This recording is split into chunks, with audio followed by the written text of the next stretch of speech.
Sage Wanderer here, and welcome to Coffee Talk. That's right. Today I'm a fish. I'm always a fish. That's why I smell funny when you leave me out in the sun. But don't shh.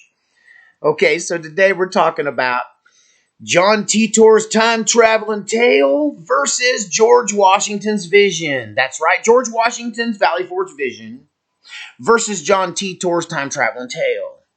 Now,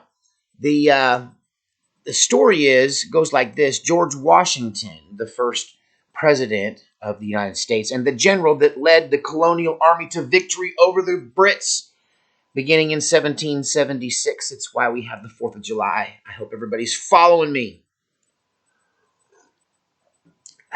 So George Washington used to be in the habit of going off by himself and praying. And so it was during one of these sessions, I believe at Valley Forge, where he had this vision. And if you find this vision on the internet, you'll see that it's actually a really well-written essay describing a supernatural encounter with an angel and a vision. So that deserves a don't. So what did George Washington envision? Well, there's a lot of beautiful imagery and, rolling clouds and billowing smoke and flashing lightning and angels. But the gist of it, the cliff notes of it, the sage notes of it, as it were, kind of go like this.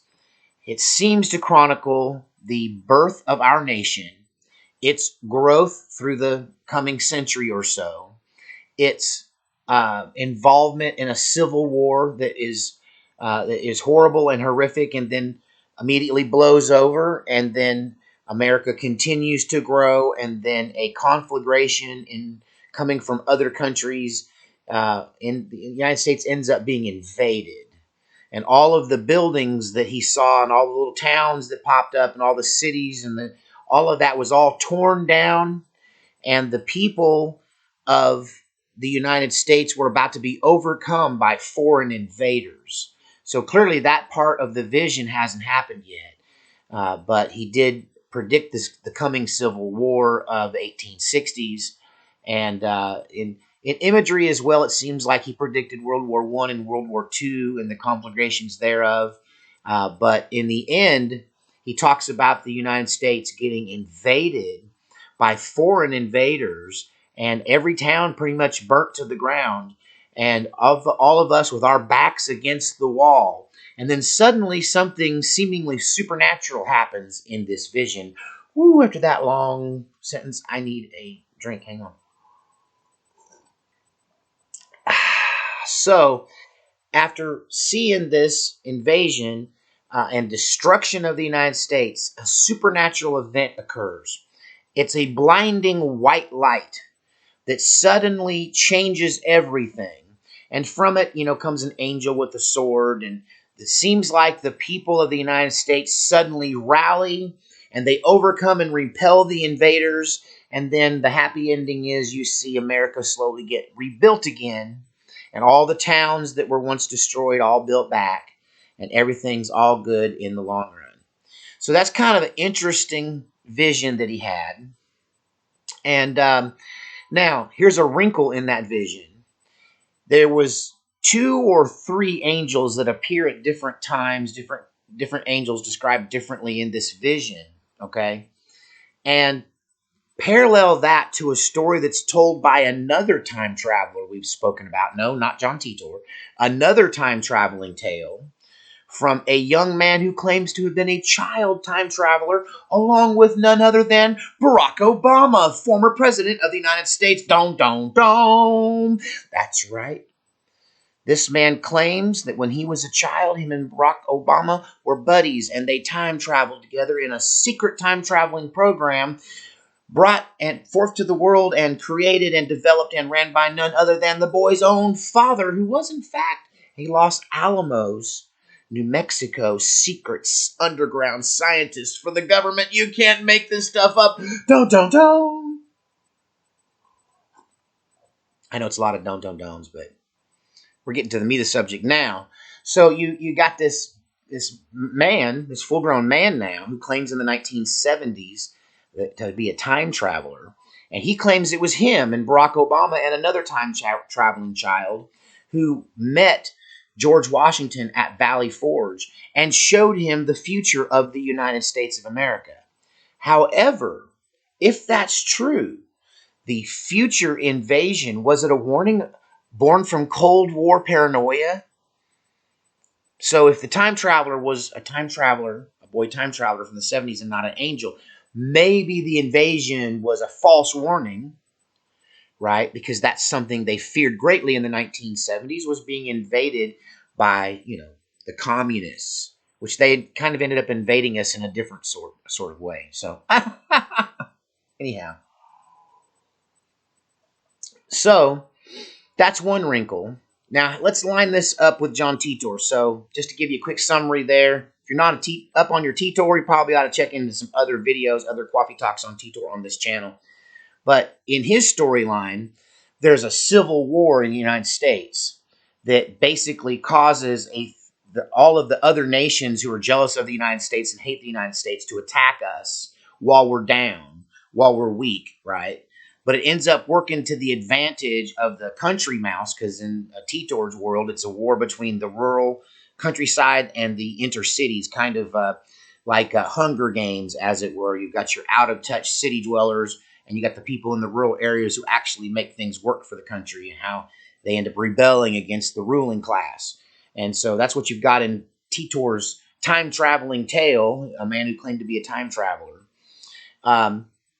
He left this for us years and years ago. We're still dissecting it because it looks like we're on the John Titor timeline towards a civil war that breaks out between country folk and city folk over a rigged election and hacked voting machines. You can't make this stuff up. Is it a script, or was he a time traveler or a prophet? I don't know. But it seems that George Washington might have seen something similar, because in Titor's tale, the cities are seen as the problem by foreign nations. And because the United States is embroiled in a civil war and weak, certain nations, particularly Russia, decide to nuke the cities and take out the city urban culture and all the leadership and all of that, and leave the countryside by using tactical nuclear weapons, a flash of light, but no fallout, as it were. So like clean nuclear weapons. But the result would be basically driving us back to the Stone Age, and becoming, to some degree, at least according to Titor, a trading partner with Russia, our kind of conquerors, but not really, because we were fighting the people in the cities too. So were they our allies in that story, or were they our conquerors? It seemed America in Titor's timeline retained its autonomy. And in George Washington's vision, the people of the United States managed to survive somehow and rebuild, which is what Titor's timeline seems to be suggesting, that post-nuclear war, the United States is still a free nation and still functioning on a much smaller and more localized scale. And that would be, I guess, in the vision of George Washington, that would be where the rebuilding phase after the invasion is repelled, the foreign invasion. So the big question is, are we on the Titor timeline, or are we on the Washington Vision timeline? That's where the coffee comes in. You need to sip some coffee and think about that one for a minute. So where do they seem to divulge from one another? Well, in the Washington Vision, there is a distinct civil war, but he's referring to the first one. It's clear. There's a reference to Africa, and that might be a reference to the scourge of slavery and the conflict between brother against brother that is so quickly settled, and then everybody makes nice again in the vision that Washington tells. That's clearly the first civil war. And then you've got your European conflagrations and your Asian conflicts mentioned there as an angel who throws some kind of water that causes steam and smoke and all this. It's really a beautiful essay. You should look up George Washington's vision for yourself. But In George Washington's vision, there is definitely a time where a certain angel spreads some water across the United States and we're invaded, which has never happened. The United States has never been invaded by a foreign army, not really, not since the War of 1812. And and so that's the biggest fear Americans had during the Cold War, which might explain the time travelers as the source for the angels. If the angels are angels, then they're warning us, and we should pay more closer attention to Washington than to Titor, unless he was some kind of prophet as well. But one thing I found is that if you can find similarities in things, if you can see where things and where ideas and theories converge, I've talked about this before, where they overlap, where they intersect, that's where the truth is. The truth is where the theories converge and cross the streams of logic. And so you can see where Titor and Washington's dream, where they intersect. And it has to do with the destruction of the United States cities and the slow rebuilding of the nation after a cataclysmic event, which in both instances it's named in Titor as a nuclear attack on our cities.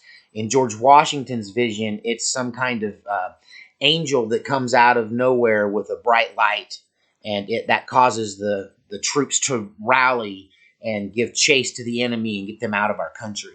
So it could be that when the nukes go off, the troops withdraw and we rout them out, the ones that remain, and then no one comes over here because either A, they're just not going to mess with a rifle behind every blade of grass, right? And a war-hardened survivor base in the United States that survived such a cataclysmic event. The survivors would be so tough. It would be the mother of all insurgencies.